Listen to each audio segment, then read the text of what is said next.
दिवि त्रिपादो भोगे पुरुषः पादो स्नेहा भवात्मनः ततो विश्वं यत्रामत् भाषणानशने अभि तस्मात् विरारजायत विराजो अधिभूषणः प्रजातो अत्यरिच्छत पश्चाद्भूमिमपोत्रः यत्पुरुषेण हविषा देवायज्ञमनोरथा वसन्तो अस्याम्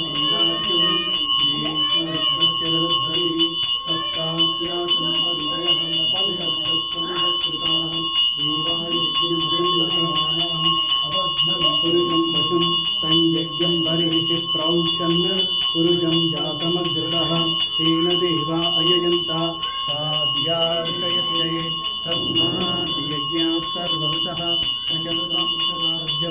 अशोकस्तादस्यग्रे वायव्यान् आर्यान् ग्राम्यास्ते तस्मात् यज्ञात् सर्वतः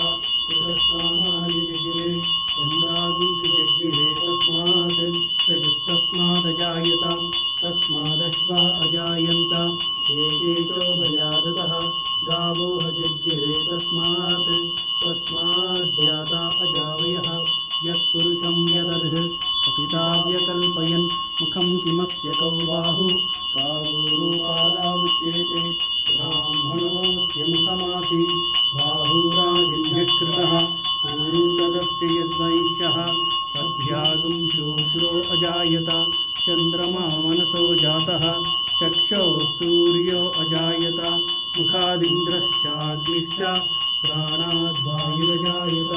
नाभ्या आसीदन्तरिक्षं शीर्ष्ण्योर्ध्यो समवर्तत अवध्यां भूमिर्विचश्रोत्रात् तथा लोकादम् अकल्पयन् वेदाहमेतं पुरुषं महान्तम् आदित्यवर्णं तमसत्वसारे सर्वाणि रूपाणि विचित्य धीरः नामानि कृत्वा युधीरास्ते भाता पुरस्ताज्यमुदाजहार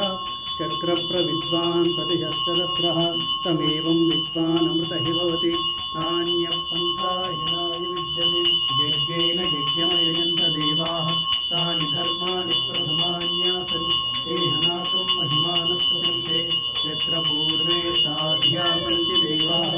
अद्य सम्भूतपृथिव्यैरसाश्च देशकर्मणस्तमवर्षदाधि पश्चाद्भुजध्रुवमेति तत्पुरुषस्य विश्वमाजानमग्रे वेदाहमेतं पुरुषं महान्तम् आदित्यवर्णं तमसः परस्तात् तमेवं विद्वानमृतः प्रजापतिश्चरति गर्भे अन्तः अजायमानो बहुधा विजायते तस्य धीराः परिजानन्ति योनिं मरीचीनां पदमिच्छन्ति वेभ्यातपति यो देवानां पुरोहितः पूर्वो यो देवेभ्यो जातः नमो ऋचायतां जनयन्तः देवा अग्रे तदब्रुवन् यस्त्वैवं ब्राह्मणदेवा असन्वशे श्रीश्चते लक्ष्मीश्च पत्न्यो अहोरात्रे पार्श्वे नक्षत्राणि रूपम् अश्विनो व्याप्तम् इष्टं मनिषाण अहं मनिषाण